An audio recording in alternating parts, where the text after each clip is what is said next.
we're sitting at the table, right? Difference. When I'm on the field, I'm in the locker room, I'm a player. But when you put that negotiating hat on, you need to start operating like a businessman or a businesswoman. And a lot of times we don't do that in sports. Lamar Jackson, the question was, what's next for Lamar Jackson? What's next for Lamar Jackson is he sitting his ass down in Pompano, Florida, and not moving until that gap is closed. Baltimore Ravens, Lamar Jackson, $100 million away from each other. Lamar Jackson can't go out there and jeopardize his body another season. Athletes are commodities. What is a commodity? A high-value thing, a material, or you can be a commodity as a person, high-value person, whether in Hollywood or in the sports world. When you know you're a commodity, and just stay with me here, you have all the leverage. Why? Because there's another team out there that's willing to pay you what you want. Baltimore Ravens may not pay him the $200-something million in guaranteed money. But guess who will? Maybe those teams that I listed out on FanDuel Sportsbook. Maybe it's the Atlanta Falcons. Maybe it's the Miami Dolphins. Maybe it's the Jets, the 49ers, the Patriots, and I can go on and on. How does he navigate that if they franchise tag him, if they slap him with the franchise? Like, how do you navigate and still get what you want that's right. when a team has basically now handcuffed you? That's right. So as a commodity, right, whether it's a material in the ground somewhere, you want that, you have it. You own it. Right. But as a person, you can't make a person move. That's true. So you tag Lamar Jackson. Just like I said, Lamar Jackson needs to sit his butt in Pompano, Florida, and he shouldn't move until that gap is closed. So that's how he navigates through that. And a lot of players are uncomfortable with going to that extreme, willing to sit out because of what the backlash usually is. Yeah, you can understand the apprehensiveness, because while there are people like you and me who are pro athlete and pro getting your money, because at the end of the day it's a business, and what happens, players are traded and moved around and not paid out in full all the time, every year since the beginning of time. But there are still going to be people who don't see Lamar showed up, Lamar worked through it, Lamar didn't want to talk about it, Lamar put the team first, and the Ravens chose to make this situation what it is. But you know there will still be people who go and sit behind a mic or get in front of a camera and say Lamar Jackson is selfish, Lamar Jackson is this, and a lot of guys don't want to deal with that. Not saying he doesn't, but that's the reality. That's right. History shows that he will show up, right? Because guys don't want to deal with that. That's the player's hat. As a player, my teammates, let me think about them. Let me bring them to the table, the negotiating table. Oh, the fans, let me bring them to the negotiating table.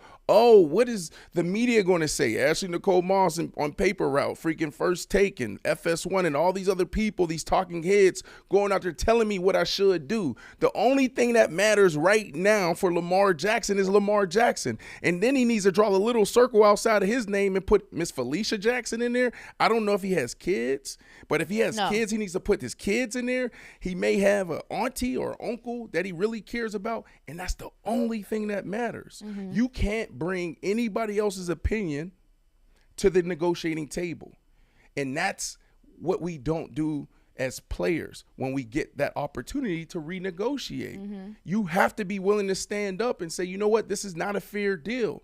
What a fair deal is when both sides have risk. If a player's going into his last year of his contract, I don't think he should take it. That's always been my philosophy. But if he's going into his last year, he has all the risk, because if he gets hurt, he may not be able to continue to play. His career earnings may be drastically cut in half. Right. Or he may become a different type of player. He may not be able, that run game that he has may be taken from him, or there's a lot of things that changes your style as a quarterback depending on the injury. Yeah. Correct. So, biggest things with me with Lamar Jackson. Number one, don't leave Pompano until you have the deal you want. Why are you laughing? You can leave Pompano. You can Don't come to leave Miami. Pompano. You can go to Turks and Caicos. You can go to Aruba. Just don't, don't go to any training camps. Just travel. So let me rephrase that. Yeah. Number one, don't go to Baltimore. Okay, got it. Okay. Don't go to Baltimore. You can go anywhere else. Just don't go to Baltimore. Got it. Number two, understand that we are commodities when we're in our prime, right? And sometimes you gotta be comfortable with the uncomfortable. And the uncomfortable it's extremely uncomfortable watching your name, watching yourself be talked about every single day on all of these networks. It's a lot. Also, your teammates. Your teammates have their own opinion, right? So that's tough. But understand that you're a commodity and that you have all the leverage, because there is a team out there that will give you what you want. Now, you have to put pressure on the Baltimore Ravens. Are the Baltimore Ravens okay with the backup quarterback now stepping in, being that guy, and having the season that they will have without Lamar Jackson, right? So that's my thing with Lamar Jackson. My question is to the Ravens, honestly. Let's have I'm talking to the Ravens right now.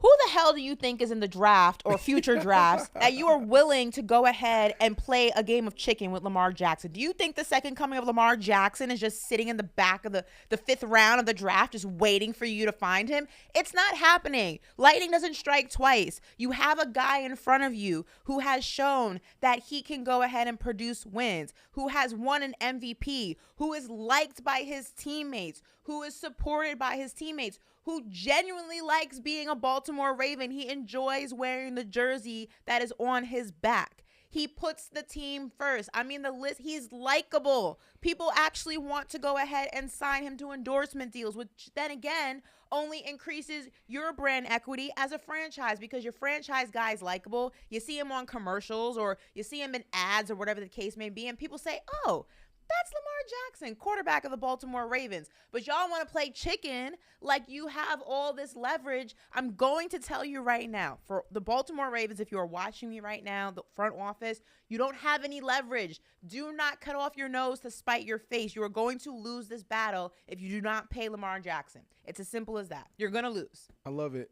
And Ashley, another thing that we don't account for as players, jersey sales. That too. Ticket sales. So all the concessions, all the other ways that they monetize our name, image, likeness, right? So when we think about money, all we're looking at, the Baltimore Ravens they're looking at, in the other 31 teams, they're looking at the salary cap. This is what I have to play with. This is all we have, this one bucket here. You know how much more money they're making off of Lamar Jackson off the field? For sure. So you can justify actually giving him $300 million guaranteed, right? Also, if you look at the value of a franchise, now the Baltimore Ravens is a franchise that is a really good franchise. They've increased in value also since he's been there. You go, their quarterback. So now,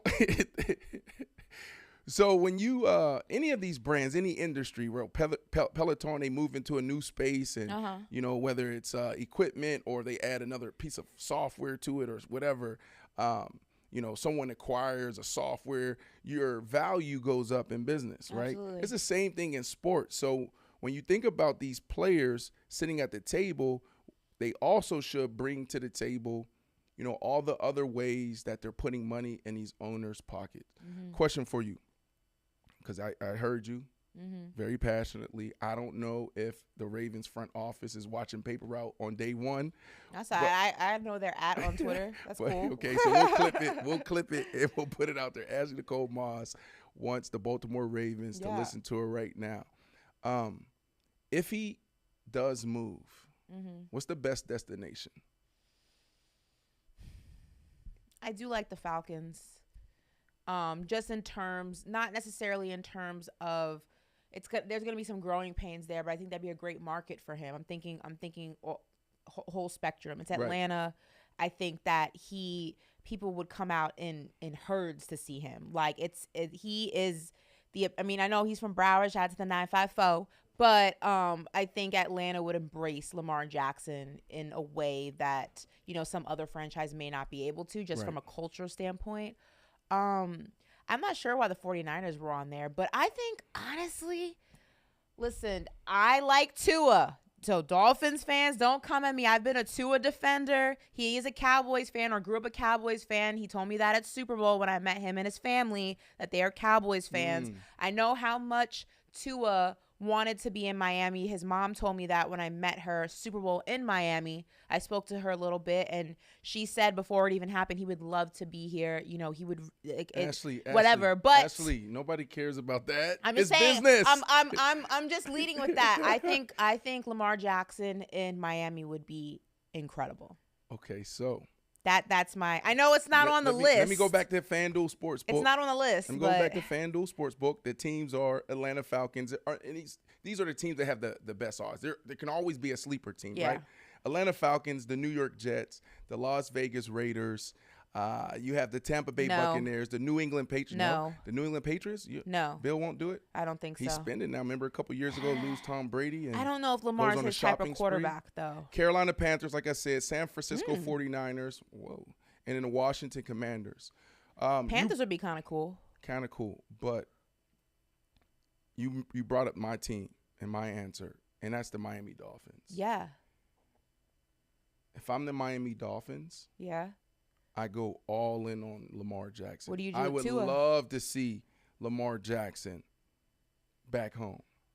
Right? What do you do Again, with Tua? think about what it's going to do to this franchise holistically. And the team is already a very it's a solid team. Like at the end of if your goal is to win the Super Bowl, I mean the Rams did it. Right. The Rams did it. Is there a way for you to go get a guy like Lamar Jackson? Okay. Do you know what can happen this year? You can find yourself in Vegas, Super Bowl 58. Yeah. Defense. Now, will you lose a few people? Probably so, right? Because you're gonna pay, a big bag. Yeah. But you can find yourself in Super Bowl 58. Defensive leader right there. I love the changes that they made this offseason. On the offensive side, I mean, we're talking about, man. And I like Mike McDaniels. Oh, my God. Them two together? Yeah. Man, they'll be challenging Patrick Mahomes and Andy Reid for the dynamic duo. And I think he'd be good with McDaniels, too, because he's a younger coach. Lamar is a type of player he marches to the beat of his own drum. He has his own swag. He has his own style. He has his own way of doing things. And I think that he'd be the perfect coach to truly understand and embrace him. And I think that would be a huge difference maker in the level of support maybe that Lamar hasn't felt recently, or at least that it comes across that he hasn't felt recently. I'll say that. Right. And you asked me a question about Tua's business, right? Like I can see this, them swapping quarterbacks, and obviously, with Lamar, you're going to have to give up a little bit more. You think the Ravens take Tua? I think you can. Oh. But at the end of the day right now, and this has nothing to do, like Tua healthy, I'm with you. I love Tua. I love what you did last year, right? Like nobody believed in Tua. Maybe there was one or two people, but for the most part, people are talking about bringing Tom Brady. Can we trade for another quarterback? So if I'm the Miami Dolphins and I'm looking at him, right, I'm like, I don't know if I trust it, right? And Tua, to his, to give him a positive note, he's tough, man. He's fought through a lot to go ahead and play for the Miami Dolphins. So I have to say, yes, there's been things with Tua that have been questionable, and he has had a lot of injuries, but one thing you can't say about him is he doesn't try. Like, he goes out there and he competes. Sometimes it doesn't come to fruition and result in wins, which is necessary in the NFL. No, he did his thing last year. But he has a good character. But why I are we like talking that. about, I like that. But that doesn't equal Super Bowls. I'm just trying to send some love to Tua. It really is. Like, look, Tua, the way he played, he was, when he was out there and he was healthy, he was one of the best quarterbacks. He's a good guy. For sure. Yeah. Yeah, but he's one more concussion away from potentially never playing again. And do you want to bet your franchise on that, right? Because if it's about winning, then go win, because you're set up right now. I don't know how much I love Tyreek Hill, but let me tell you one thing. We all have to retire sometime, right? So how long are you going to have him, the cheetah, in his prime? with the young Waddle. Like, you have what it takes to go get it done right now. I don't know. I think Tyreek got a few years left. Yeah, he does. Absolutely. Yeah. Tyreek does. But what I'm saying is that window. Okay. Yeah. It closes a little bit every season. That's right. Yeah, absolutely. It dwindles down. We got a couple minutes to break. You want to go to Aaron Rodgers? Yeah, we can. Is I he out of his darkness retreat? Well, let's see. Let's see what's going on here. I saw the photos of that darkness retreat. It looked very intense. Could you do it? Would you do it? No. Would I do it? I don't really like the cold like that. But I could do it someplace warm. Like, you sent me to like Tahiti or something. I could do that. But could you? Like, you saw, it was a bunker. I'm into that type of stuff. But it was a bunker, like, semi-underground. Right. It was just a bed, a meditation mat, and a bathroom. I'm claustrophobic. 4 days. I'm claustrophobic, so that would be a struggle for me. It was a room like this size. I'm still dark, and I don't know if I can get out. I might wake up in the middle of the night in a panic attack, breathing, and I want to get out, escape. That's the stuff that will come up for me. But what I am into is isolation. I am into, going on these journeys and trying to find yourself, or, try to get to know yourself a little bit deeper. Mm-hmm. So I'm for it. I don't know about the what is it, the ayahuasca? What's the drug? Yeah, the ayahuasca. Is it ayahuasca? I think it's ayahuasca. Yeah. Yeah, I don't know about that. Let's talk about it before we go to break. Let me get my wide here. The decision is coming soon for Aaron Rodgers. Mm-hmm. Green Bay Packers quarterback, we've been discussing A-Rod, ended his spiritual getaway at Sky Cave Retreats on Wednesday. The 39-year-old spent a few days last week in a 300-square-foot room in complete darkness, what Ashley was just talking about. Rodgers went on the retreat in an attempt to clear his head before deciding what to do with his career. When we last heard from Rodgers during what was apparently the season finale of Pat McAfee's show on YouTube, Rodgers told the new media outlet he planned to return to Malibu, California. Could we see a decision soon on whether he retires or not? Rodgers, who is slated to make nearly $60 million in 2023, could either return to the Green Bay Packers, request a trade to a new team, or hang it up for good. So, Ashley, what will Aaron Rodgers' next move be? I think here's my thing. He can't go back to Green Bay with the same mindset that he went in there this past season. Like, if you're not going to go embrace these young receivers and be a vet and be a leader, don't even bother going back. You're just wasting everybody's time. You're wasting their developmental years. You're wasting your last years. With that said, I don't know if I think Rodgers goes to another team. If it's not Green Bay, I think he just hangs it up. Right. I think he's on a different path already, mentally, spiritually, and I don't know if he's willing to kind of start from zero with a new franchise. I think if it's not Green Bay, it's no one. That's my take. So, you want to hear my take? Sure. Can we do it after break? Sure. Team, this is our first day on PaperRoute. Can we go to break now? How does this work on YouTube, streaming on YouTube? We just go to break. Oh, wow.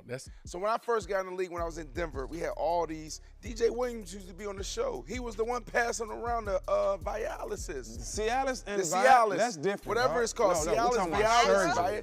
But yeah, but we wasn't doing Viagra. So what happens is they was passing them out before the game, and we was taking them because when it thins out your blood, energy, and you go longer. I'm not talking about Cialis, and I'm talking about actual surgery. Oh, what you saying? Yeah, like enlargement. Yeah, surgery. that's what I'm talking about, enlargement. People be really doing that. Yes. I don't know nothing about that. No, see, y'all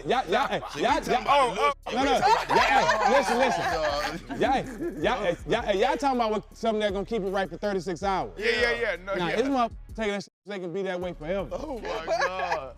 In the league? That's how you get suspended. That's how you get suspended. People do that in the NBA? Y'all 6'7", 6'8", I thought like.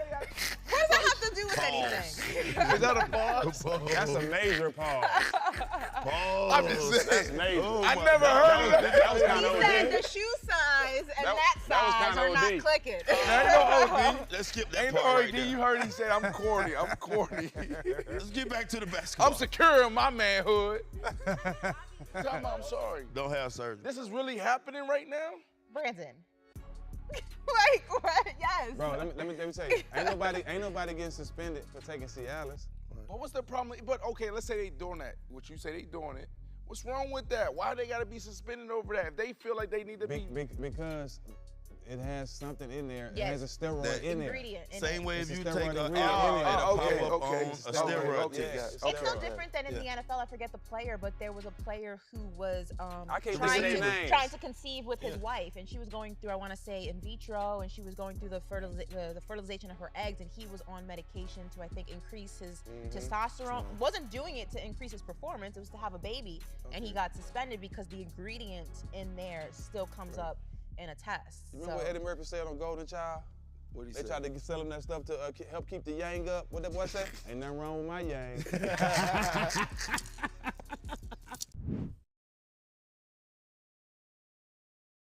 Athletes are some of the healthiest people on the planet.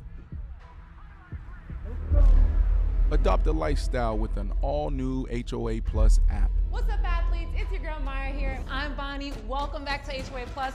HOA Plus delivers daily workout classes with real coaches tailored just for you. Squat right in, stomach off the ground until you get to the full position. Connect with your own personal head coach for live one-on-one training, Bring it up to the ceiling. There you go. so you can reach your goals even faster. Nice. We are making it easier to train, 3, fuel, 2, and recover 1. where you are. You made it. Come commit to a routine that delivers Alright. results and live like an athlete. Join the tribe on HOA Plus. Are you the best defensive player, or are you the best player to ever play football? I'm not saying I'm the best player to ever play football. What about But defense? am I the best defensive player? Okay. If not, who? Brandon? Reggie White. Reggie White's a great player, and I put him up there in the same class as myself. Every time I walk into a room, or I pick up a paper or something, it's LT. Hey, I see an article. They talk about all these people, and then always at the last, my name always shows up in the last sentence of the last paragraph, just before they say greatest of all time. Okay. Hey, do you think you could have played in this era? Yeah, if I didn't want a paycheck, yeah. Kick me out of the game every week. Now, but yeah, I can play in an era. I think I can. I mean, I am rugged enough to play in this era. I don't know. That's a hard question, man. Could you have cleaned your game up, though? Welcome back to PaperRoute, streaming live on YouTube Monday through Friday. Super excited about this show. We've been working extremely hard for a long time to get this show off the ground. We're finishing up this conversation. You said, you spilled the tea. It should be a doc, but we're not going to do that. We're supposed to launch this show about 3 months ago. But no, we're talking about Aaron Rodgers, Ashley. This is deep for me, right? 2015, in the prime of my career, I used to wake up at 4:45, Dang. get to the facility around 5:15, work out, then go in the wide receivers room and start breaking down film. One morning, and this is in the prime of my career, I'm 1,500 yards, 14 touchdowns, whatever it was, all pro year, et cetera, et cetera, et cetera. One morning, I go in there and I start crying. And I started crying because I was struggling with the thought that I wake up every day and catch a football. And I couldn't understand how that made the world better, right? Like, I'm like, damn, if I had 3 more hours to go to a school or raise money for the mental health community, that will make the world better. Oh, wow. If I had a couple more hours, to do a little bit more research. Maybe the nonprofit could be in a position to start a clinic or another program that will make the world better. Like, I was really struggling. And I think that's the journey for most athletes. You got to think about it. Sports is a religion. Mm-hmm. We serve that football. We serve for some, depending on who you ask. We serve that basketball. And you grow up serving that sport when you're a baby. For me, it was out the womb, and then I start playing organized at 6.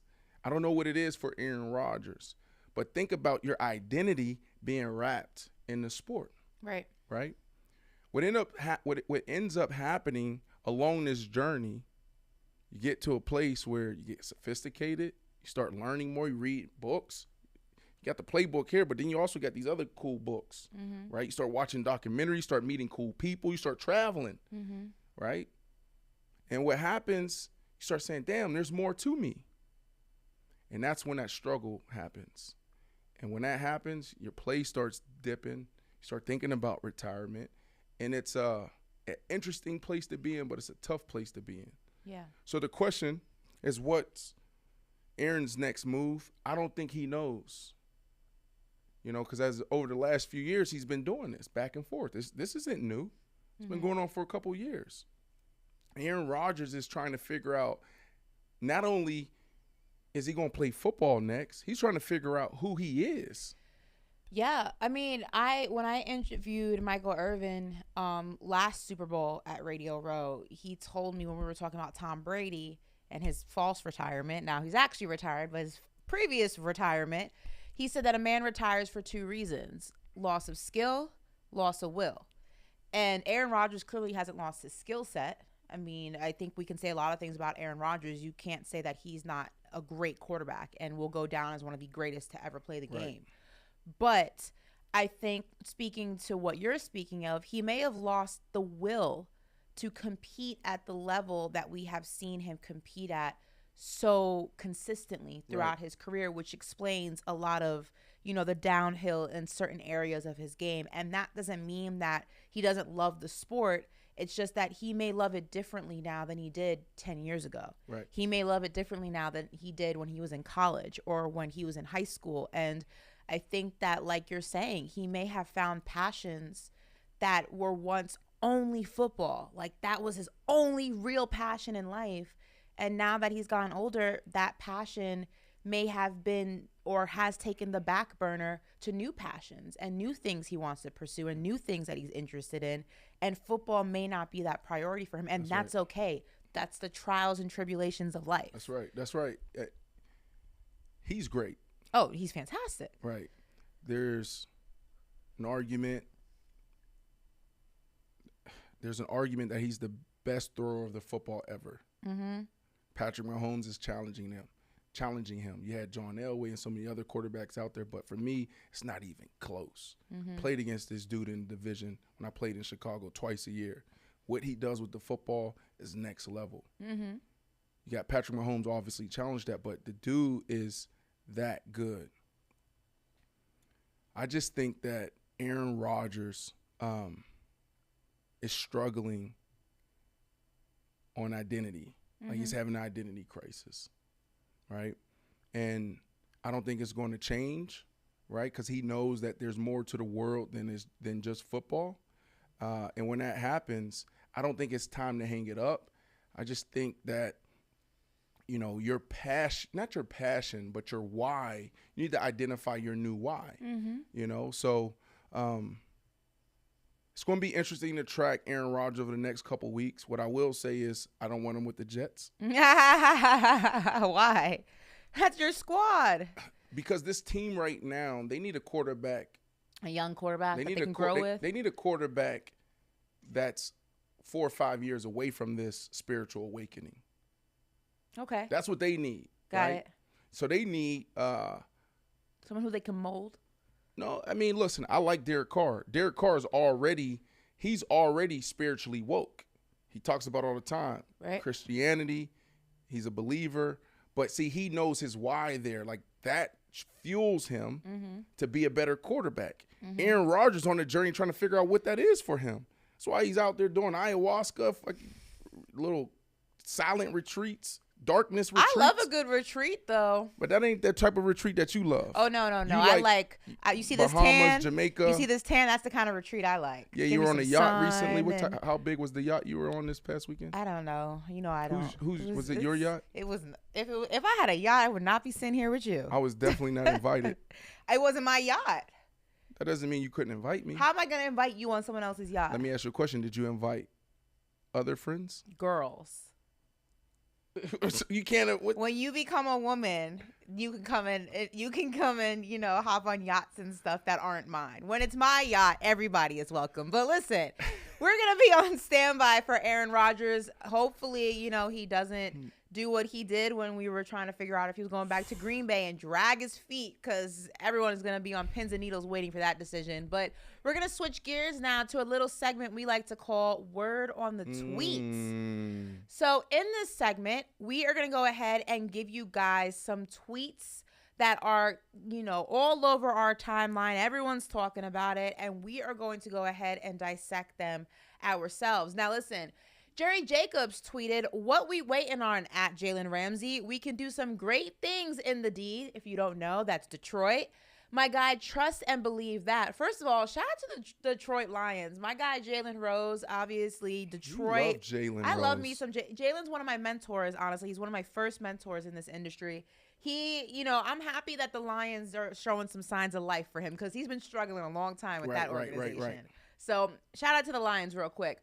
Well, Jalen went ahead and responded not to Jerry Jacobs, but to Bleacher Report, their BR Gridiron actual sector. And the question was, if Jalen Ramsey gets cut, where can you see him landing? Well, Jalen, you know, his response to that was, let me see, what was Jalen Ramsey's response to the tweet? He said, 100% chance I won't get cut. God bless, though. First, let's talk about it. Listen. Do you think there's a real? I know Jalen got to go ahead and be his biggest fan. Shout out to Jalen Ramsey. If you're not your biggest fan, then who is? But let's talk real. Yeah. Is there a chance he gets cut in the offseason?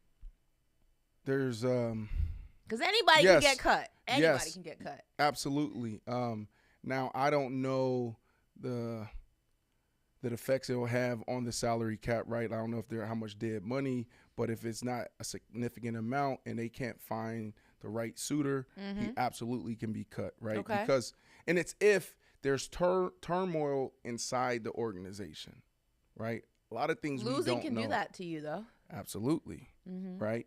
But I think that's a slim chance because he's extremely valuable. He's a commodity, right? We talked about this earlier with Lamar Jackson. So when you have that, right, you can trade, you know, you can do all types of things. And what needs to happen right now is they need to go find the right suitor. Would you say that he is the same level or tier of commodity that he once was? Because we speak about trials and tribulations and going through phases, and a player that was here can be here and then can be here. Where would you say, because Jalen Ramsey was once here. So what, do you still think he's in that same So we just talked about stratosphere? Yes, so great question. We just talked about Aaron Rodgers and a player's journey of purpose, right? The sport is for a lot of guys, it's who they are. And they find that, oh, there's so much more to me, right? So there's that journey. There's another journey where it's like, I can do more. I can be more. And it's distractions, right? Meaning Jalen is in L.A. He's trying to figure out how to deal with building his brand, when to watch film opposed to go take a business meeting at Warner Brothers, when to do this commercial instead of like going to go work out, right? So every player goes through this, especially star players. LeBron went through it. That's one of the reasons why LeBron wanted to go to L.A. He wanted to go out to Hollywood to make sure Uninterrupted in Spring Hill turns into what it is today, a $750 million entity, right? So Jalen Ramsey is on that same journey, meaning that his play dipped last year. Let's be honest. He was not the Jalen Ramsey that we are accustomed to, right? However, when you go out there and you're a star player, and teams get this wrong all the time, they think, oh shit, this player's production dip and he'll never be able to get back there. No, when he sits there and watch all these networks talk about him and us talk about his play dip, the good ones, they take that. They bank that in their head as they work out. It's like, oh, shit, let me get back on my game. So what I think is going to happen with Jalen Ramsey, wherever he goes, he'll get a new contract, and he'll also take his game back to where it was. He'll be locked in because there was a lot of distractions around this team and Jalen Ramsey over the last 2 years. Yeah, for sure. And changes, and that always affects things. All right, so we're going to go ahead and continue down the timeline. Louis Riddick said, shaking my head sitting here looking at how much ammo the Chiefs have to make their team even better in 2023. Good luck to the rest of the league. Well, I mean, listen, after the performance they had in the Super Bowl, I can understand why he is feeling real confident. But will the Chiefs become the 9th team in NFL history to win back-to-back Super Bowls? Two-peat, as we like to call it. What do you think? Sorry to do this to you, Ashley. I know you pushed it forward. This is what I say happens with Jalen Ramsey. Sorry. Oh, we're going back. Okay, let's go back. So sorry. Pause, Louis. We'll be back to you. Yeah. So what happens is this. Jalen Ramsey goes to the Jets. The Jets pass on Derek Carr because you guys, come on, you went on a date. Are we going to get married or not? Wait, one date? You have to make that decision? Absolutely. In football right now. Oh, okay. Right now. Just like Bill Parcells told me when I was trying to decide to go to, either the Seahawks, Pete Carroll's first year, or the Miami Dolphins, he said, you got 12 hours to decide. Right? Yes. We're going to get married or not. Right? So if I am Jalen and the Jets, I get it done because that is your most valuable group, is that defense. You can win a championship with that defense. So pass on Aaron Rodgers, not paying you $50 million. Pass on Derek Carr because I tried to give you an opportunity. Now Jalen, he's telling me he want me, right? So I'll go get Jimmy G. Pass on Derek Carr, go get Jimmy G, pay him decent amount, probably get like $15 million, and I'll go put the rest the with Italian Jalen. Stallion. Listen, there's a lot of great Italian food in New Jersey and New York, so I feel like Jimmy G would be very well. You like Jimmy G. I love me some Jimmy Oh, my Garoppolo. goodness. I do. That's I'm not what I alone. do. I think most women love Jimmy G. But we're gonna Okay, go back. to We're Lewis. gonna go back to Lewis because we put him on pause. We're gonna press play on him. The Chiefs, are they gonna two-peat? Back-to-back Super Bowls for the Kansas City Chiefs. 57 Super Bowls, right? We've had Only 9 teams have gone back-to-back and two-peated. So history says no. All right? I say no. Oh. But there is a chance because it's so competitive. It's so hard to not only win a Super Bowl, but just make the playoffs. You know who has done it, right? Who's that? You know what team has done it, right? The Dallas Cowboys? The Dallas Cowboys have done it, ladies and gentlemen. They're Can one we of those not- teams in history. I know people like to talk about the Dallas Cowboys this, the Dallas Cowboys that. We're one of the 9 teams in NFL history to two-peat. Just What want years to put was that that? out there. What years was Doesn't that? matter the years. We've done it. Are we going to do that? We're not going to be like every other show and talk about the Dallas I Cowboys. just wanted to. I just What dropped that little Let me look history here. fact. That's What all. we're not going to do on PaperRoute is talk about the Dallas Cowboys the way everyone else in the industry talk about the Dallas Cowboys. The Dallas Cowboys have to prove that they are America's team. When they do that, then they can dominate the headlines. The Dallas Cowboys have won back-to-back Super Bowls, so I'm just stating a fact. Okay, anyways, back to the Chiefs play with Louis Riddick's tweet. It doesn't happen. Wow. However, if it does, small chance, 5 to 10% chance. That's okay? actually not that small. 10%? That's big. It's not. Okay, whatever. It's not small. If it happens, 2 things happen. Andy Reid becomes the greatest head coach our game has ever seen. Over Bill Belichick. If it happens, Andy Reid becomes the greatest head coach our team has ever seen. I mean, the league has ever seen. Okay. Number 2, it puts Patrick Mahomes in play to be the greatest quarterback to ever do it. Now, someone's going to say, well, Tom Brady, 7 Super Bowls. Yeah, he is the GOAT. And I don't see Patrick Mahomes getting close to 7 bowls. What is he? He is young. He's, 27, 28? I believe he's 26, isn't he? 27, maybe. 27. 26, 27? Okay, 27, 28. No, he's not that old. Can we get a fact check? I believe do he's we have either, a fact checker I here at believe he's PaperRoute? either 26 or 27. Does this show have a fact checker? Can we get a fact check and see how old Patrick Mahomes is? And you can say it out loud. All right. Patrick Mahomes, he doesn't have to. He's 27? 27. All right, and can we keep record every time like I get one over Ashley? You said 28. Let's tally I that. said 26, 27. You said 28. I said I said 27. You said 28. I said 26, 27. You said 28. I said he's not that old. Can we rewind on a live stream? No. Does YouTube have those capabilities? You have a room full of producers. I said 26, Manderville, 27. does YouTube have the capabilities of rewinding? Like, what's wrong with this guy? Anyway, so listen, it's almost like LeBron. I Okay. felt like LeBron, if he just got maybe within 2 or 1 rings to MJ, he could be considered the GOAT, right? And I feel the same way with Mahomes. I feel like if he can get to 4, we can call him the GOAT because what he's doing is special. How he plays the game, and like I said earlier, I don't think if he gets 4, you can call him the GOAT. Why? Because numbers matter, and Brady has 7, and 7s will always be more than 4. That's the conversation of LeBron and Jordan, and LeBron, Kobe, and Jordan. Like, yes, there are certain accolades that Patrick Mahomes will reach or surpass Tom Brady in, but you can't be the GOAT when you have less rings than me. That's not how that works. Yeah, but 7, that's about 4. longevity too, right? Like if Patrick Mahomes is blessed enough to play until he's 45, he can be in that discussion. But that's God. If Patrick Mahomes can play as long as Tom Brady did, or even less time than Tom Brady did, but he can go ahead and acquire the same amount of rings, he'll be the GOAT. But I can't get, if he ends his career, and he has a lot of football left to play, but if he ends his career hypothetically with 4, he can't be the GOAT. Tom Brady has 7. You're not close. There's a gap there. Okay.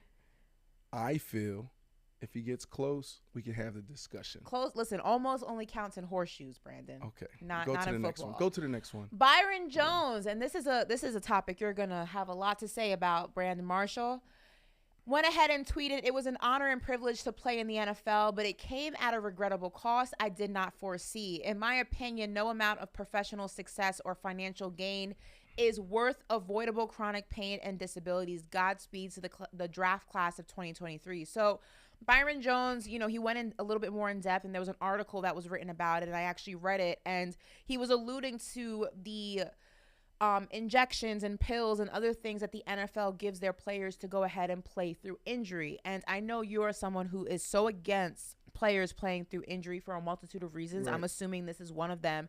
The follow-up tweet to this was actually really sad. Byron Jones, he plays with Miami Dolphins. He played with my Dallas Cowboys for a little bit. Great player. And he now says he cannot run or jump. Mind you, Byron Jones, I don't even think is 30 yet. Or if he is, he's 30. I know he's around my age. So to know that you are such a young guy and you'll one day have a family and kids and you won't be able to run or jump with them is just such a disheartening thing, knowing that that's as a direct result of playing a sport that you love. Right. So, Brandon, we have a few minutes left in this segment. Take this away.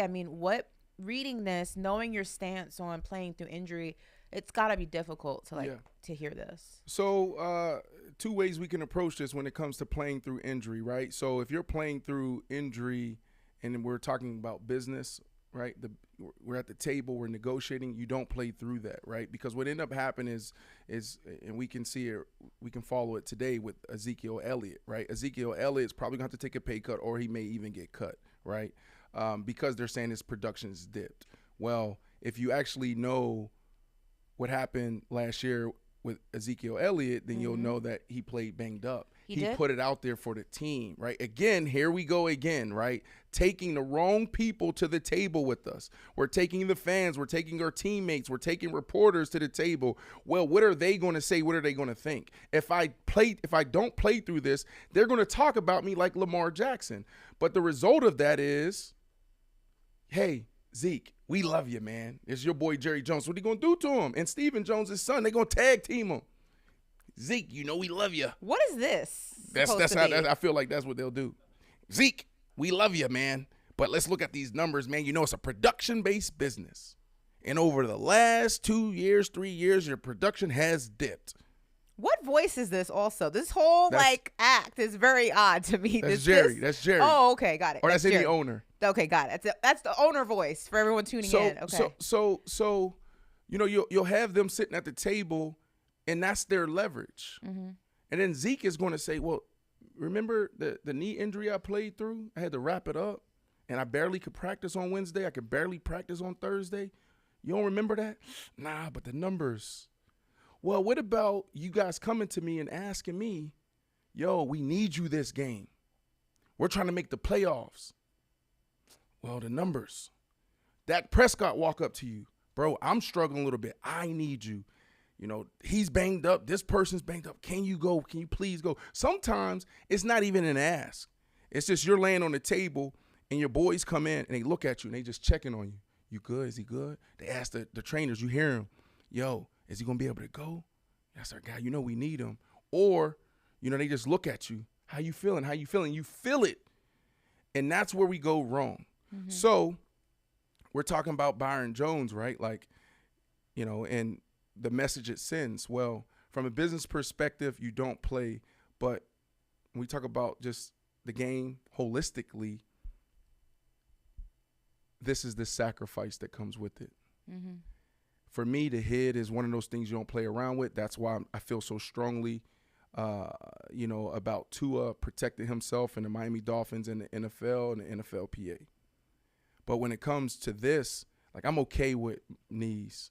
I'm okay with my ankle. I'm okay with shoulder, bad back. Like, that comes with it.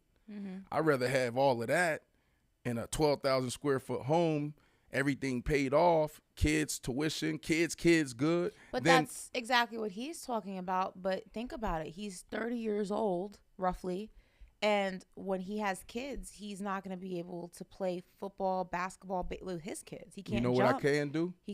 Oh. I can sit my ass in that chair and like, you go deep, son. You go that way, son. Because guess what, Ashley? Yeah. We living on 2 acres. We on 2 acres. But that for you is, but for some people, they want a quality of life with their children that they had with their parents. That's fine. And maybe that's not the way he envisioned his life after football. Maybe for him, not being able to do those things is not worth. Listen, B. Jones. The juice is not worth the squeeze to him. I know B. Jones, hell of a football player. We battled so many times. He's a dog, right? Mm-hmm. Also very smart. Very We're talking smart, about in very business. You know, I love talking business. Yes. From a venture standpoint, he will probably, like, don't be surprised in the next 3 years you hear about him raising a $500 million fund and doing some incredible things in tech and software and all that other stuff. Very smart. Yes, he's that guy. But come on, B. Come on, B. We didn't see everybody before us when we got in the league. You know what I'm saying? Walking, crippled. You ain't hear the stories. You ain't watch those 30 for 30s. When you got to the Dallas Cowboys, you ain't see the old vets and what they had to do to practice. Come on now. That's the sacrifice. So, like, yes, you're right. It's different for every guy. But for me personally, you know, outside the head, when the head's involved, we don't jeopardize that. We don't play around with that. But an ankle, a knee, a shoulder, you know, a lower back or something like that, you know, that's the cost of playing ball. That's the cost. Well, listen, we're always going to be diving through the Twitter timeline, seeing what's popping, what's happening, what everybody is talking about. And we'll go ahead and do more of that here on PaperRoute. But we're going to switch gears a little bit. And we're going to go on the route, the paper route. We'll get our news boy on, the daily route. There we go. Are we going right now?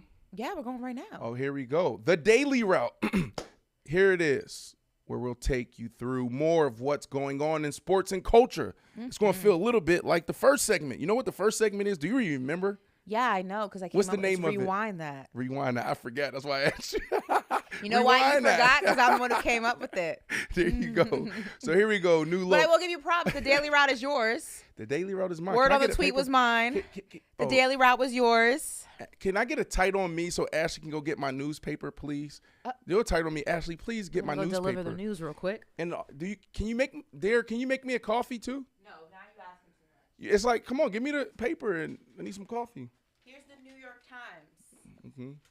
Very on brand. No, this is not the New York Times. It says it. No, Daily Route is the Daily Route. Oh, right. It's like our own paper. Apologies. Okay, here we go. Here's the Daily Route. I'm acting like I'm reading here. But Daily Route right here. All right. New look NBA post-trade deadline. It says it right here on the Daily Route.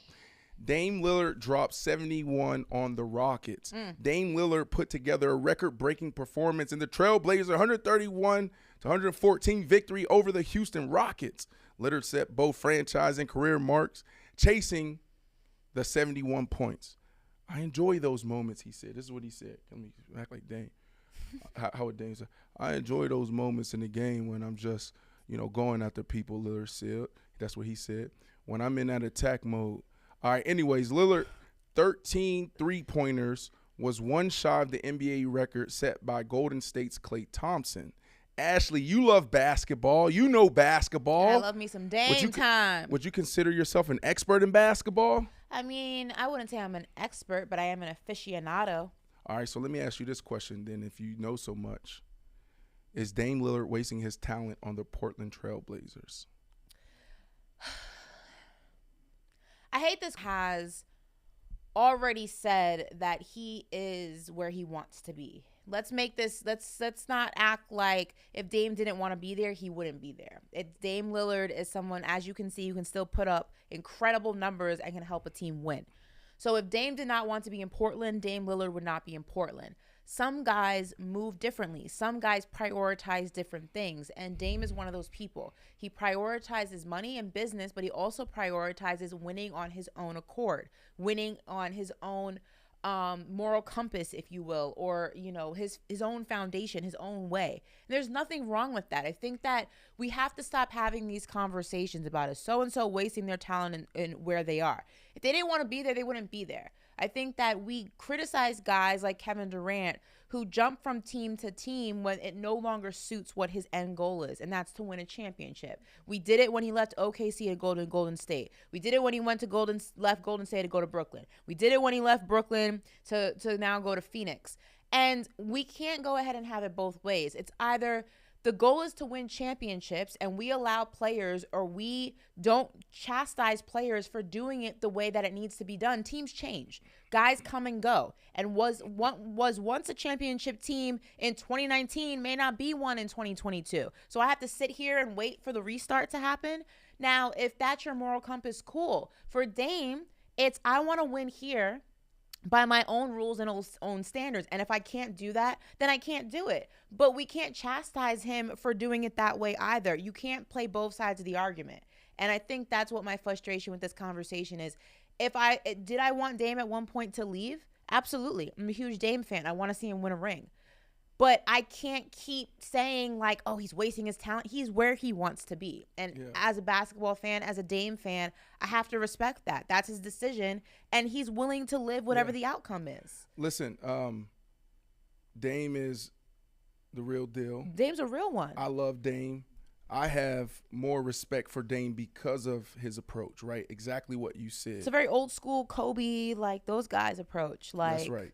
And if he wins a championship there, oh my goodness. I mean, it's going to be one of the greatest sports stories ever.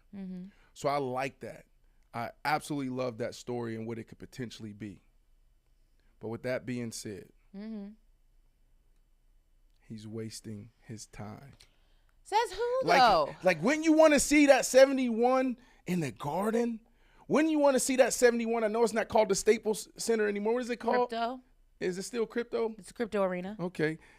When you want to see it in the Staples Center, I don't like the Crypto. I mean, of course, but what you want, what I want, what we want does not surpass what he wants. Next to LeBron? But that's not what he wants for himself. Oh, my goodness. We ignore the fact that Damian Lillard has had multiple opportunities next to leave to Julius Portland. Randle, who you said is what you call him? You said he's one of the best players. What you call Julius Randle? I didn't say he's one of the best players. What did you say? What did you say? Offline. Well, guess who? Huh? When I interviewed Bam. Yeah. I just asked, is he one of the hardest people to guard? He plays the 4 and the 5, so right. it's like he's like a cuff play. But regardless, here's the thing: like people have to remember this. If Damian Lillard did not want to be in Portland, he would not be there. He has had multiple opportunities to leave. He has had multiple teams who would trade their entire roster to get Damian Lillard. The Knicks wanted Damian Lillard at one point. There were multiple teams who wanted this man to wear their jersey. and he did not want to leave. I can't force him to leave Portland. He wants to be there. It's no different than Bradley Beal in Washington. Right. I mean, Bradley, I want you gone. Like, I'm a huge fan. I think there's better for you out Bradley's there. another one. But that's what he wants right now. Who are we to? You can't lead a horse. You can lead a horse to water, but you can't make him drink it. Remember that? Like, it is what it is at this point. I understand. Let me ask you this question, right? Because we just launched season 4 of I Am Athlete, the weekly show. Mm-hmm. We jumped off this season with Stack, right? Mm-hmm. And you brought that up to him. My next question, you brought this up to him as far as like what you call the disrespect of the NBA, Mm-hmm. drug testing, the Donovan Mitchells of the world, and all these other big-time players that have big-time performances. They're drug testing them right after. Mm-hmm. Do you think things should change? So my frustration with the drug testing, I mean, specifically with Damian Lillard, and he kind of, reiterated the point that I made on the podcast with Steven Jackson. And my thing was, the underlining message doesn't sit well with me. And he even said, look, I'm kind of insulted by it because they drug tested me before the game. And then they gave him a blood drug test after the game, after he dropped 71. And what I was talking to Stack about was that the underlying message doesn't sit well with me because it's basically implying that you can't have performances like that without help. Right. And it's not like the NBA is a sport that has an issue with PEDs or other performance-enhancing drugs. It's not something that you see so prevalent in this league that you have to constantly drug test for it after these high-scoring games. We're seeing more 70 and 60-point games on the regular than we have ever seen before. Right. These are different level of athletes. These are different level of basketball players. They're more athletic than any other era that has come before them. So I would understand it more if it were the MLB or even if it were the NFL, where stuff like that may be more frequently happening. It doesn't happen like that in the NBA. So it makes me, and Dame alluded to this, it doesn't sit well with them because it's kind of like, so what are you implying? That I can't do one without the other? And on top of that, how many times does Luka have games like this? Maybe not 71, but 60-point triple doubles, or Jokic in Denver. And we don't hear about them getting drug tested as frequently as we do the Donovan Mitchells or the John Morants or the Damian Lillards. You know what? I don't think it's as deep as you making it out to be. I mean, Dame plays in the NBA, and he wasn't feeling it. So I think they love it. Who loves it? I think it's the man himself said it was. I'm talking about the NBA. Oh, I'm talking about the NBA. They like it. Oh, okay, but the players don't. Yeah, listen. All news is good news, right? Is it? Yeah, I guess that's. I think the NBA gets a kick out of it. They talk about us again. Yeah, let's keep it up. Let's keep doing it. I mean, maybe it's like part of the NBA script. Is that what you're saying? The NFL script, the NBA script. Is that part of it? Can we go to Durant now? Yeah, we can go to KD. Let's go to KD's fit with the Suns. Mm-hmm. Ashley, this was considered a blockbuster trade. Star forward Kevin Durant is now a member of the Phoenix Suns. We all know that. If you don't, you've been living under a rock. Mm-hmm. Despite a star-studded cast of players, there are still many questions to be answered. How will Kevin Durant and D Book play with each other? Which version of Chris Paul will we get in Phoenix? How will DeAndre Ayton adjust with Durant's arrival? Mm-hmm. What about the Phoenix Suns defense, right? Bridges is without Bridges, right? He was a big part of that. What will the depth look like? These are the questions the Suns will have to solve in just 20 games. Mm-hmm. The question is, if the Phoenix Suns don't bring home a championship, would this be considered a bust of a trade? No. Because of what you just said, 20 games. It's 20 games left in the season. It's going to take – now, this is going to be a very successful team for the remainder of the season and into the playoffs, absolutely, because you have that amount of talent. Mm-hmm. But as we have seen in the NBA and as we have seen before with other teams, it's hard to develop chemistry as a unit. Right. And going into the playoffs, the game changes. It slows down. Defensively, it gets harder. Offensively, things click differently. And it's hard to win when you don't have guys who are accustomed to playing together. Now, yes, Devin Booker and KD played on Team USA together, that one time during the Olympics or twice during the Olympics, I believe.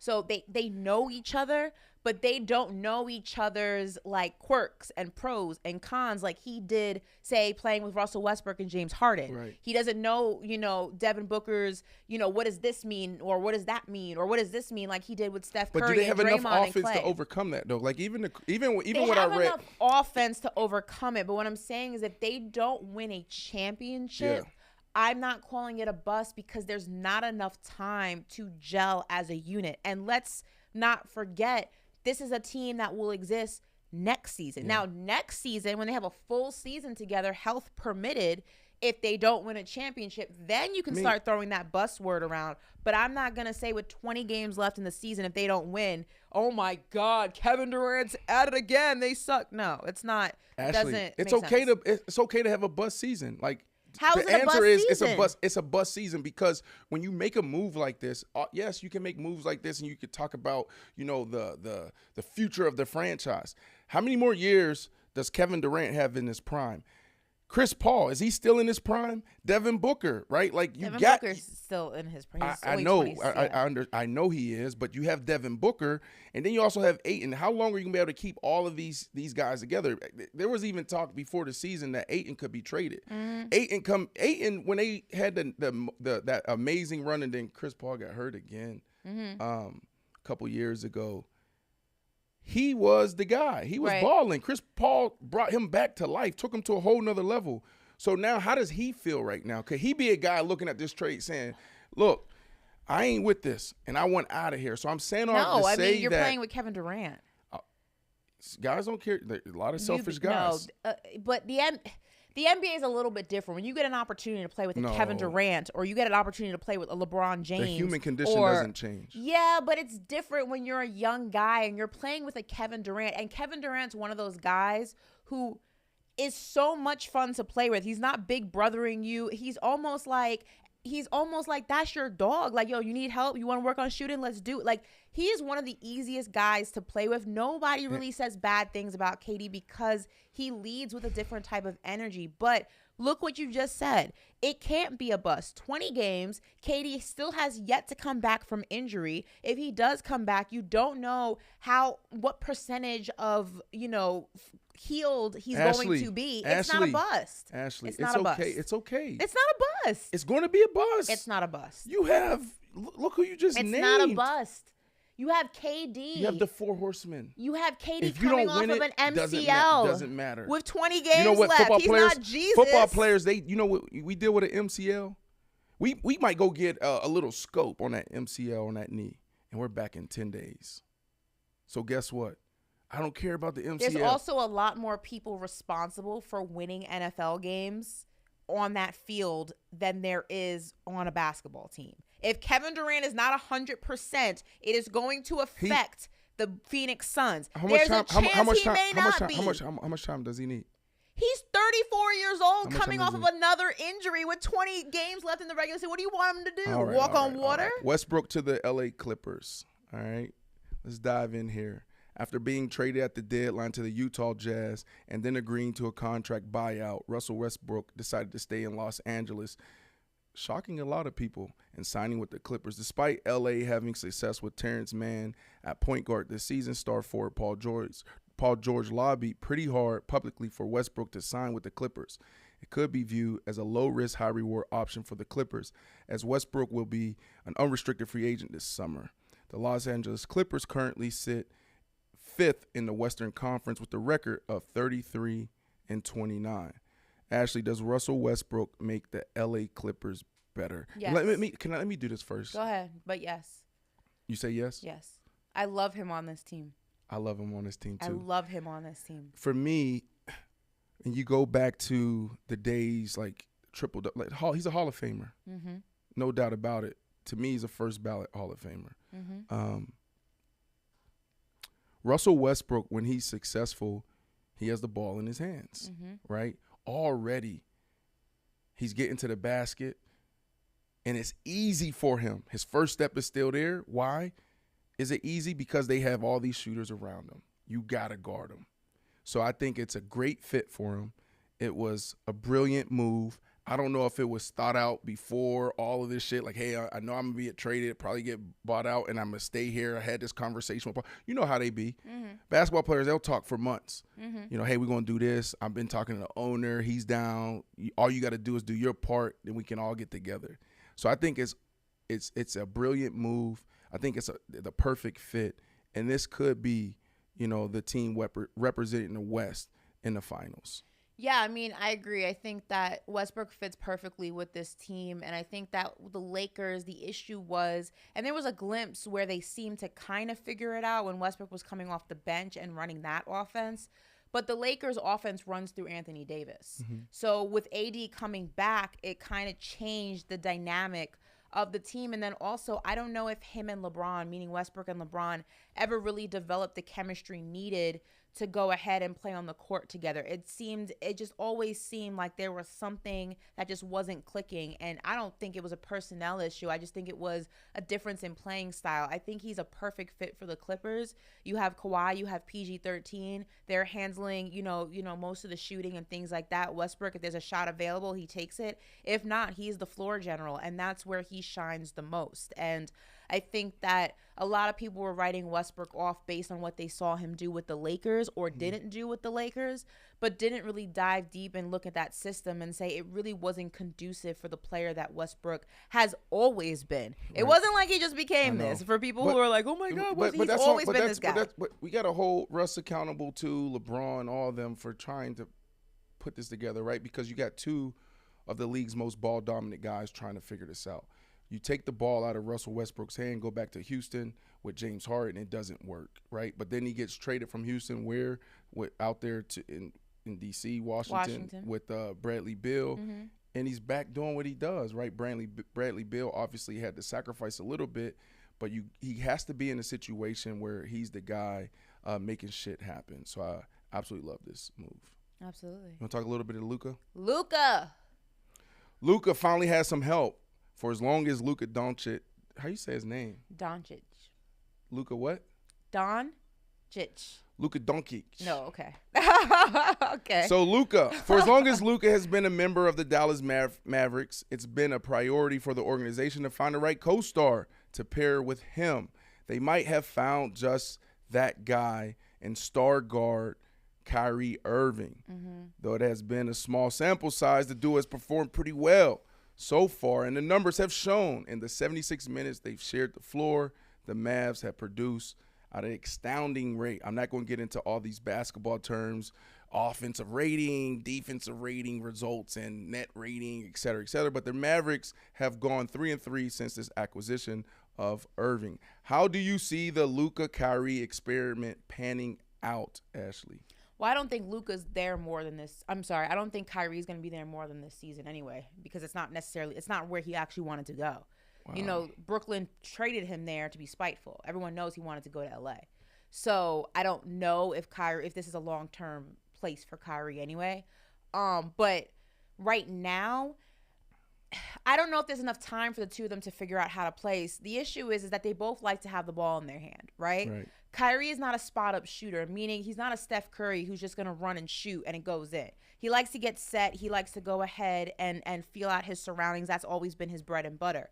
The thing with Luka, when you watch him, he has the ball in his hand for a lot of that shot clock. So in order to adhere to Kyrie's style of play, you got to get rid of that ball a lot quicker. So it's going to take them a while to develop the chemistry needed to go ahead and adhere to everyone's pros and cons as a player. There's not enough time to make that happen. Is this team going to go ahead and make some noise in the playoffs? Probably. You got Luka, you got Kyrie. Is it a long-term championship team? No. Potentially.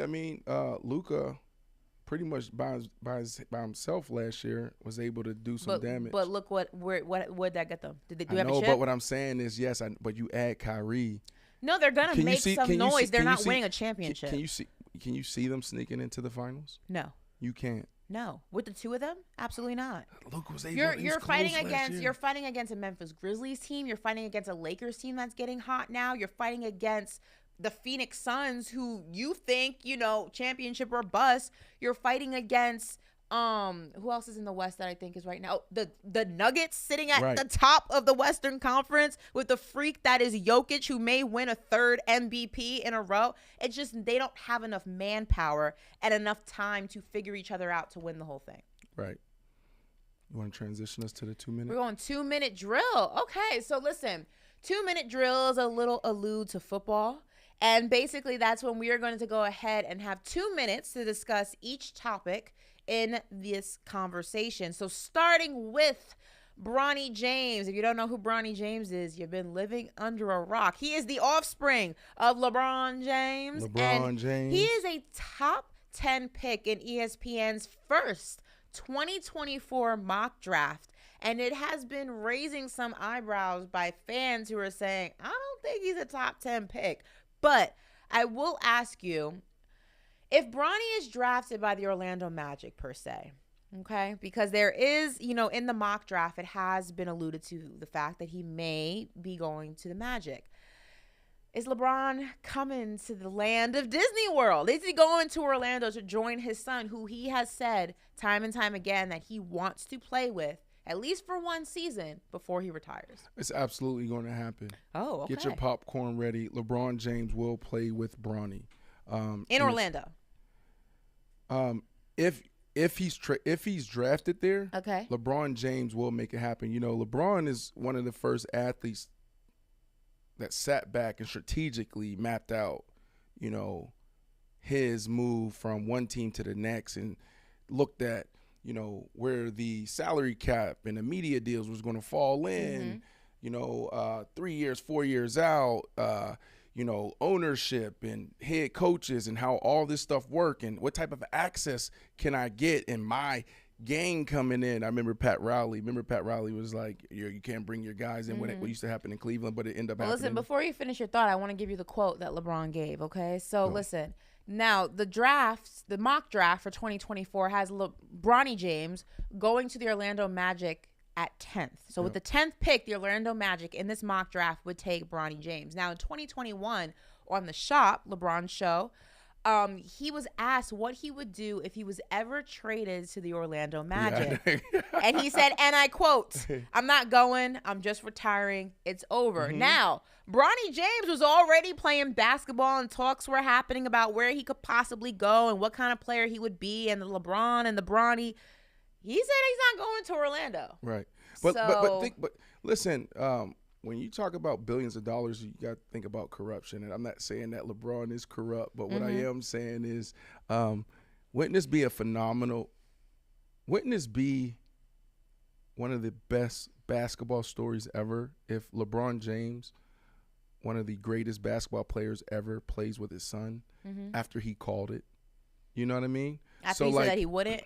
It's just destined. It's going to happen. Whether if it's the Magic, if it has to be that way, it's going to be that way. But I'm saying that because I wouldn't be surprised if LeBron James finds a way to get a team in Vegas, and I don't know how that works. If you're an active player, having ownership or being a part of an ownership team. I don't believe you can do that. Right. Which is why Wade had to. That's why he retired. I believe it was. Well, I don't know if that's the sole reason, but he couldn't go ahead and get ownership in the Jazz until he retired. Interesting. Yeah. But wherever LeBron goes, it's going to happen. Bronny and LeBron Sr. will play together. What was the football team which NFL team did you hate playing for? The Miami Dolphins. Okay, so one of your kids gets drafted. You're going to the Miami Dolphins. As much as you hated it, I'm going. You're going. Yeah, because it's bigger than that. It's not even about that. It's not even about ball anymore. Okay. It's not about that. It's not even about the city. Now, LeBron is so savvy. That's what I'm telling you. He's going to get what he wants. LeBron always gets what he wants. All right. Well, speaking of savvy, we're going to switch gears a little bit to George Kittle, who we spoke to at Radio Row this year in Arizona. And of course, he opens up about his WWE future. If you don't know, Kittle is super into wrestling and that whole world. Now, according to TMZ Sports, Kittle said that when it's time to hang up the cleats, he wouldn't mind transitioning to the WWE. The star tight end believes he has the personality to be able to make that move once he's done playing in the NFL. Real quickly, Brandon, he told us this at Radio Row. Do you think Kittle would be a great WWE wrestler? Perfect. I don't see a better football player. I don't see anyone else that can play this role better than George Kittle. Look at this picture. I mean, look at the guy. I remember the tongue he stuck out at the camera when the 49ers beat my Dallas Cowboys. It still haunts me when I see it. But I'll go ahead and collect my thoughts and be ready to go after this break. So we'll be right back. Can you tell them what green light means? Oh yeah, when the green light come on, it's time to go, man. It's time to go. I actually, that was my name. You smell me? They called you green light? Yeah. I learned all this shit from him. Him and Beach, oh my God. The girls in the back. We could talk for hours. Green light here. Okay. Hey, green No, light. it's a song, by the way, it's a song. Hold on, let me explain It's a song this on the real Best quick. of Both Let me Worlds. explain this though, because this is. It's a song on Best of Both Worlds that called the Green Light. You don't know that song? Oh, yeah, yeah. Green Okay. light. Yeah. Every time I go in Magic City, that song come on. Huh? I make sure the DJ play it. I spend about 15, 16, 20,000. On the song? One song. Yeah, on that song. Like Yeah. that's the time to go. It's time to go. And you gotta realize, I'm More than I'm 5K young, in 3 hours in the strip club. but I'm young, that's bro. it. Yeah, I'm young. petty. No, I spent more than 5,000. I ain't even throwing my money. I ain't going on one song, though. Pac and Tish had to teach me how to throw money a couple months ago. Listen, I ain't know how to do it. I spent $10,000 every Monday night for 10 years straight. come on, and I matched you too. That's no Want to cap. say that again? I spent $10,000 Every Monday night in Magic No City bullshit. for 10 years straight. No bullshit. No for bullshit, bro. 10 years straight. 4.8. You, Was it worth it? hell yeah. That's a great question, too. My finance advisor will be on my line. Shady McCoy. I mean, listen, if you want to be broke, keep doing that. You know how they talk to you. I mean, for me, yeah, it was worth it because it was a cultural movement. It wasn't even about the dances per se. It wasn't about me being this horny guy that wanted to see naked women, right? It wasn't about that. It was just about the actual cultural movement of what was actually happening. Athletes are some of the healthiest people on the planet. Adopt a lifestyle with an all-new HOA Plus app. What's up, athletes? It's your girl Maya here. I'm Bonnie. Welcome back to HOA Plus. HOA Plus delivers daily workout classes with real coaches tailored just for you. Squat right in, stomach off the ground until you get to the full position. Connect with your own personal head coach for live one-on-one training Bring it up to the ceiling. There you go. so you can reach your goals even faster. Nice. We are making it easier to train, 3, fuel, 2, and recover 1. where you are. You made it. Come commit to a routine that delivers results and live like an athlete. Join the tribe on HOA Plus. But I also play for Pete, so I know. So you feel, I mean, you know what, at the end of the day, bruh, No, but we a nigga, we is. First Hold and on, goal. hold on, So that's- hold on. so that's- Don't paint the picture for No, me. so that's, First and goal with Bruh. beast mode in the Super Bowl, Hold on, he didn't get the ball. and we throw a slant. I like the call though. I hate that. See, bet you only do. a receiver. But you, guess what? A receiver that. Guess what? Malcolm Beasley said, "Thank you, coach." That No, dumbass. Butler. Malcolm Beasley. We call Malcolm Beasley. That's my dog, Malcolm Beasley. That's really my dog. Yeah, he made one Yeah, big no. play. Yeah. We ain't gonna do that, but go ahead. So, what?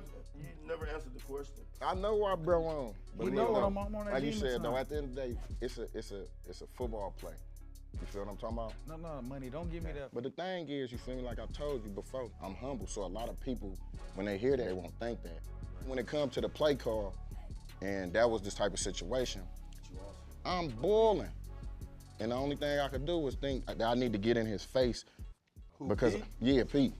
So then what happened is, you in that mindset of like, should've gave me the ball, this, that, and the third. But then what it let me do was, it really got me the opportunity to see how people really felt about him. So when I walk in that building, you feel me though, that was a level of respect for me. That was like the highest level of respect to the point where we at the peak of our careers, you feel me though, with the opportunity to go ahead and start a dynasty, and then we fumbled the bag on the 2-yard line. And now it's really helping, you feel me, with that business. Now them deals coming in, and now people, oh yeah, man, they should have gave you that ball. Conversation started. Oh, okay, well, what kind of business you got? Oh, I got this. Ooh, oh, okay, well, yeah, you know what I mean? How I wiggle myself up in this little thing right here, player. But now it's just you feel me, the capitalizing.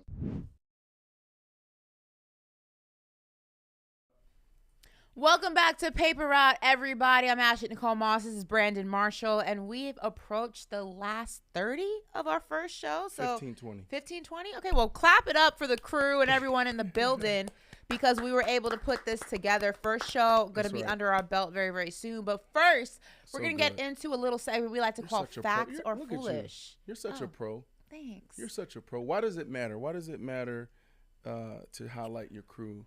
Can you go? Because these are the folks that make the ship go. Like, otherwise, it'd just be me and Brandon sitting here with none of this equipment, none of this behind us, and just hoping it works. So, before we move on to a segment that may be one of my favorites, you know, when we get into this a couple months down the line, but like Manderville,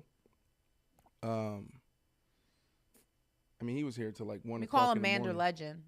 That's what y'all call him? Mm-hmm. Well, that's what we call him. I don't know what you call him, but I want to call him Mandy, but he won't allow me to call him Mandy. Like, yeah, that's off limits. Yeah, that's Stephen Manderville. You know, I mean, the last 3 weeks, you know, working tirelessly. Damn, I chopped that word up too, and around the clock to get this show off the ground. Corey Holmes has done a phenomenal job. You know, has never really produced a show before. You know, and look at our rundown, and just his management skills of people like yourself and myself.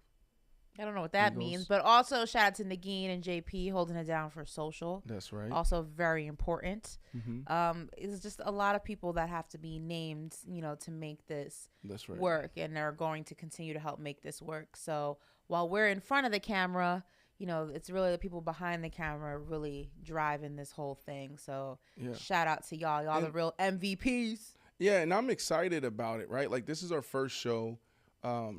We're not where we want to be, but we should celebrate it, right? Like, we know that over the next couple of weeks, the next couple of months, if we stay consistent, you know, it's just going to get better and better and better, right? So appreciate you guys rocking with us this first day.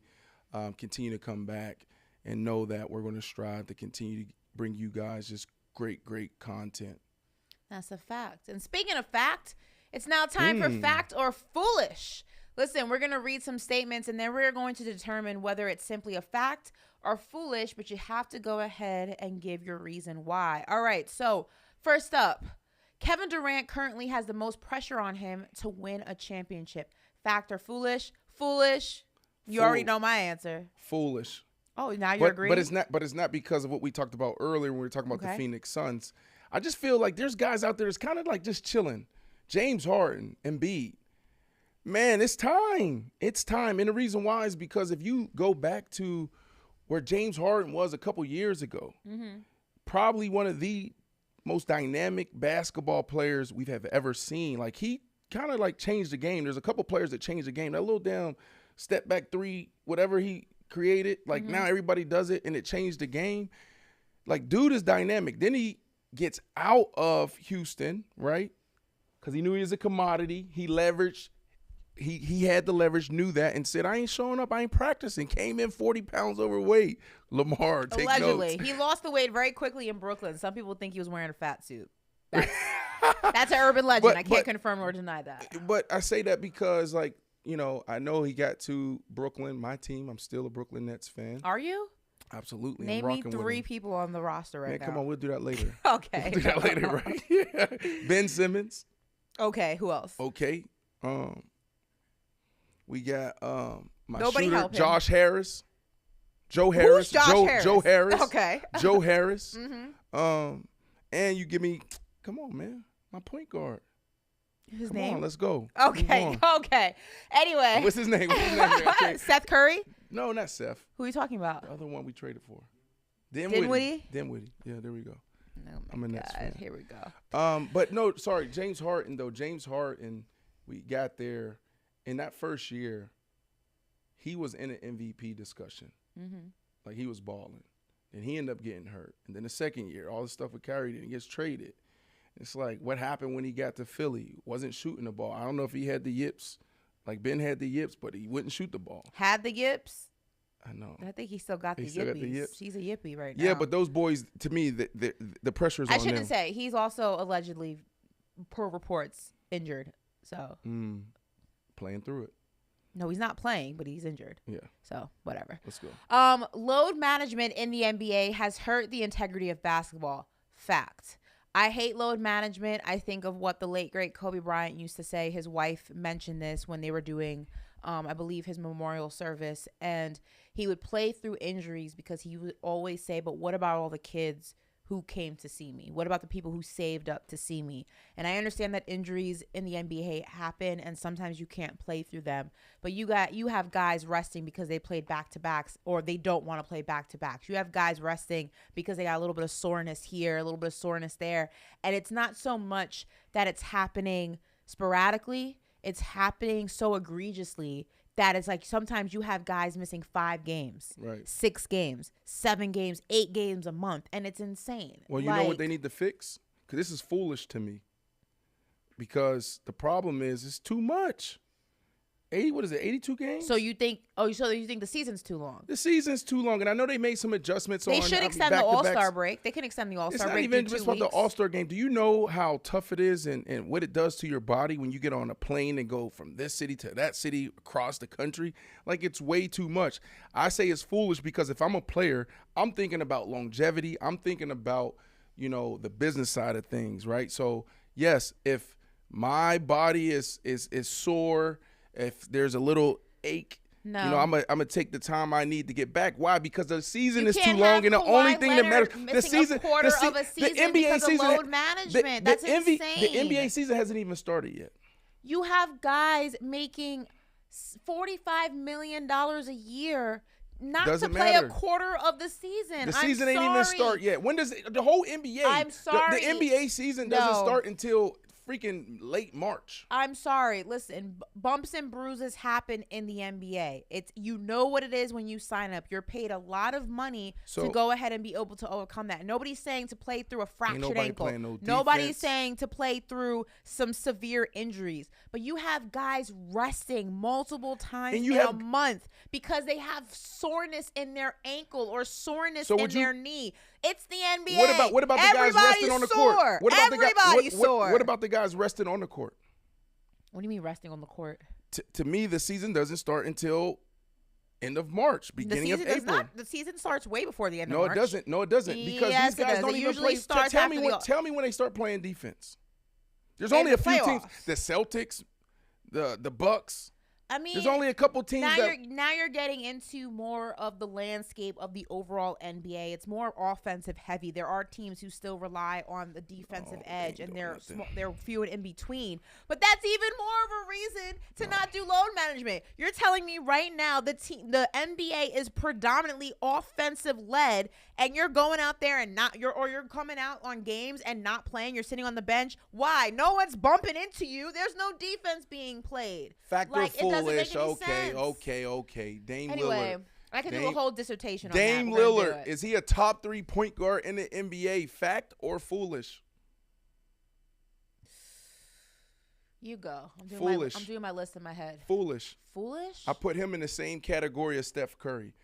Dame Lillard and Steph Curry, they're who's your top 3? First off, can I finish my point? Sorry, go ahead. I'll look up First some off, numbers. they're like Allen Iverson. Like Allen Iverson, they're not point guards, right? Like they're scorers. They're dynamic players. They're not point guards. They're not shooting guards. They're just different. So I can't even put him in the top 3. I think he's different. I think they got their own categories. Like in football. In football, we got some guys we just call athletes. Put them anywhere on the field and see what they do. So it's foolish. It's foolish to me. I don't know. I mean, Steph's in there for me. But okay, I see. Yeah, on paper he's a point guard. But Steph Curry, like, is he a traditional point guard? To me, there's hardly any traditional CP3 point guards though anymore. Yeah, there's a couple. CP3, Dinwiddie. CP3 Like my guy for the Nets. CP3 is a traditional. You ain't catch that. CP3 is a traditional point guard, but he's also aging out of that traditional point guard. Like, there's no such thing as a traditional point guard because technically, when you think about it, true point guard, his only job on the court is to run the offense, to facilitate. You look at every point guard in the NBA right now. Nobody's a true point guard. They score too much. Look at a Kyrie Irving. Look at a John Morant. Look at a Steph Curry, a Trae Young, a Damian Lillard. They're all putting up way too many points to be traditional point guards. So I don't think that really exists anymore. They're different. This dude is shooting. For me, Dame's top 3. A lot of these guys are, a couple of these guys are shooting from half court. I mean, it's Trae, Dame, Steph. I don't know if there's anyone else, but those guys are just different, man. He can score from anywhere. It's a lot like me when I play high school basketball. Like, let me tell you, like, what happened in high school was this, Ashley. I was a really good shooter, okay? You just okay, go ahead. Continue. Oh, I was shooting from the volleyball line, which is equivalent to the half court where they shooting. Before Steph, before Dame, I was shooting back there. Okay. Okay. Seriously. So, you know, they used to guard me. They used to play boxing one, right? They used to try to play zone. They try to do all these things. So what happened is they start picking me up. Like, okay, let's guard the perimeter. So I start shooting from back there because I'm like, Dame. You know what I'm saying? Like, damn, if y'all going to guard me this way, then I'm going to start pulling from back here. Okay, next one. Fact or foolish? Jokic will three-peat as the NBA League MVP. Fact. And the only reason he will not is if there are politics involved and people do not want a 3-time back-to-back three-peat MVP. But there is nobody doing what Jokic is doing. It is insane that somebody can do what he does consistently season in and season out. There are other guys in the conversation, but Jokic. Who are those guys? You got Tatum. You got John Morant. You got guys in the conversation. Embiid. You got Embiid. You got guys in there, but they're not doing what Jokic is doing. It's not Embiid's year. It's hard to combat what Jokic is doing things that I don't think I've personally in my lifetime as a basketball fan has seen. He's cheating. How? It's fact. Look at this guy. Look at him. Look at him. It Yeah. doesn't make sense. Yo. This is my point. Look at him. It makes no sense that he can do the things that he can do. He's not a physical specimen. Can we He's fact not check a what year is LeBron this for him? James. What year is this for him? Can we please fact check this? Like, and the reason why I want to look at what year he's in is because, like, is this dude? Where's he at in his prime? Is he entering his prime? Is he in his prime? He's been in his prime. But I don't know about that. One of my favorite things that he said recently was they interviewed him during the All-Star break, and they asked him about the draft process. As you know, they drafted guys the day of the NBA All-Star game, and they asked him, how do you feel about, being drafted last or close to last? And he said, which is one of the most humble brags I've ever heard, in his accent, he goes, I don't care. I'm not meant for this game. Basically saying, I play real basketball. I don't play this. What is this? I win real awards, not All-Star. I love Jokic. I am a huge Jokic fan. It was just fantastic to. He's in year 8. Year 8. 8? Yeah, he's in his prime. Yeah. Year 8. All right, the Sacramento Kings are legitimate title contenders in the West. Let me see. Let me look at my notes. They're sitting here at 3, 35, and 25. No, foolish. Foolish for sure. I was gonna say false, but foolish.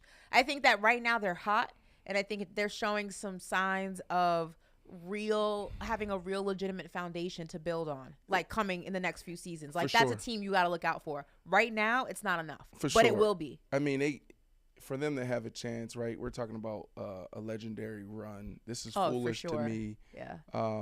I like their future. Who would have thought they would be in this position this year, right? There's a lot of like, what's the word I'm looking for? Help me out here. What's the word? We're live right now. What are you trying to say? This is live streaming on YouTube, and I can't get my word out. What's the word? What are you trying to? It starts with a P. Potential. Percolating. No, not percolating. Permerating. It's a lot of well, I'll come back. Maybe tomorrow I'll figure it out. Figure that out. Yeah. But parody. Parody. There we go. There's a lot of parody. Can we clip that, please? Can we clip that, me trying to search for that word and put that on social? There's a lot of parody in the NBA, which I love, right? Because the game, and it's kind of always been like this, but we talk about it when it comes to this generation, but the big three, centered around the big three. To see a team like this put in the infrastructure and build it from nothing says a lot about the NBA, and I'm excited about it because I want to see more action. I don't want to just see, the KDs of the world, the LeBrons of the world. You want to see different contenders in the combo. That's right. Parody. Kyrie Irving will re-sign with the Dallas Mavericks. This offseason factor, foolish. He didn't want to be there in the first place. Joe Tsai was just being a petty LaBelle, bitter Betty, whatever you want to call him. Sent him there knowing he didn't really want to be there. He always wanted to go out to LA. He wanted to play with the Lakers. That didn't happen. I'd be very surprised if he's a Dallas Maverick come next season. Yeah, I would say foolish as well, Ashley. He lives in LA in the offseason. He loves LA. Oh, I didn't know that. He's comfortable out there. And that's a big deal for him. We had him on the show last season, and he talked about, that being one of his biggest regrets, not staying in Cleveland or you're staying with LeBron James, right? So I see this as foolish. And there's I think it's fulfilling for him. He gets excited when, he has an opportunity to explore and look at other opportunities. So I think that he's going to really embrace being on the market and making his own decision. All right. Let's see. What else we got here? Can we scroll this up? Ooh, yeah, that's me. It's our first day. The Warriors' run will be over if they don't win a championship this year. Yes. Fact. Draymond Green, Jordan Poole, you can't keep both of them, as you know. Jordan Poole just got the bag. Unless Draymond's going to take a pay cut or, doesn't want to go ahead, and you just can't keep the both of them. I do think, as we spoke about with the situation, speaking about football with Aaron Rodgers, the window closes. I'm sorry, with the Miami Dolphins, the window closes. Every year you don't win a championship, guys on your team get older. I think that's what's going to happen to the Warriors. Now, it's hard to count out Steph Curry, Klay Thompson, but I think that the probability will drastically decrease if it doesn't happen for them this year. I'm not going to count them out completely because people did that last year. Not me, but people. Yeah, and they won it, but I think this is different this time around. A lot of times, listen, chemistry and continuity, is a big deal. So a lot of times we don't account for that, having like a guy like Draymond Green still in the locker room and what he can bring to the table. We're talking about leading up to the games, right? Like he's probably more valuable in practice. He's probably more valuable, when they're watching film. I don't know what the hell happened this offseason, and what through his mind when he did what he did. But Draymond Green, for the third year in a row, I believe, is now averaging 8 points. I mean, we need more. I mean, he's always been that guy, though. No, but no, Draymond can come in and really he's not the same Draymond is basically what I'm saying. He's not the same Draymond Green. All right. So now you got Steph. He's getting older, but he's still Steph. Klay looks like he, every once in a while he drinks out of the fountain of youth, but no, they're going to have a hard reset here soon. All right. And lastly, Joel Embiid is the best center in the NBA. Foolish. I mean, Jokic is going to be the 3-time MVP. So, yeah, that's foolish. Yeah. But he's top 3. He's the most dominant basketball player. What? He's not the best. He's not the best basketball player in the NBA, but he's the most dominant. Think about this: Shaquille O'Neal's body. You think he's more dominant than Giannis? Listen, Shaquille O'Neal's body moves like Olajuwon. He can play out there and shoot.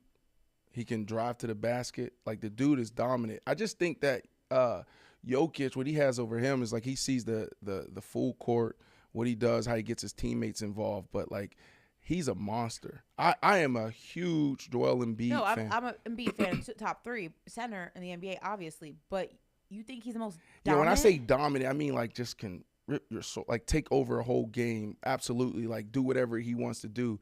I think Jokic special, extremely special, and like we said earlier, probably going to 3-peat. But dominant, man, I think about those guys as just dogs, nasty. He's just graceful out there. All right, we're gonna shift gears and win some money, hopefully. Okay, here we go. This segment is called Bets, sponsored by FanDuel. As the NBA resumed action last week after the All-Star break, FanDuel released their odds on who will win the finals, and the Boston Celtics, who have been favorites virtually all season long, I know where we're going here, currently have the best odds. The Celtics won a thriller Saturday night. I was watching this game in Vegas. It was a really good game. Saturday night on the road against the 76ers, 110 to 107. Embiid, man, if he had a little bit more time, that would have been a sweet game-tying score. Behind Boston are the Giannis Antetokounmpo, I got that right, Ashley, and the Milwaukee Bucks. The Phoenix Suns, they're right there. And then you have others like the Denver Nuggets and the Joker, who you love and you think he's the most dominant, and I think Embiid's the most dominant. So my question, right, Ashley, you have the Los Angeles Clippers, you have the Philadelphia 76ers, Golden State Warriors. There's so many other teams that could potentially get hot here. Who is your early pick to win the finals? The Boston Celtics. See, I knew you were going to say that. It's the Boston Celtics. I'll tell you why. The Boston Celtics have been the most consistent in the East right now. And I think also they have something that a lot of the other teams don't have when you look across the landscape of the NBA, and that is continuity and experience, two things that are extremely valuable. Continuity meaning this is a group of guys who have played together. This is essentially the exact same team from last season, which is invaluable in the NBA, which is priceless in the NBA, I should say. I think also the fact that they have been able to overcome and not lose a beat, losing their head coach, Ime Udoka, which can be, a death sentence for a lot of teams. You lose the guy who was familiar with how to run both sides of the court, a guy that you knew how to speak to you. And it can be hard when you bring someone into that equation who's not responsible for this team. It could be hard finding your footing again. They've done it with no problem. Also, they were this close. Right. The reason that they weren't was Jason Tatum didn't show up. I think Jason Tatum knows that he needs to show up. I think he's prepared to show up. It's going to be hard. They're strong. They're dominant. On defensively, they're a machine. Offensively, they have weapons not outside of the best tandem in the NBA in Tatum and in Brown, but they have supporting help. This is an extremely hard team to beat in a 7-game series, and they're my pick to win the whole thing. And it pains me. Trust me, I'm a Knicks fan. I don't want to see the Celtics win. The Knicks don't have a chance. But it's like the Cowboys don't have a chance.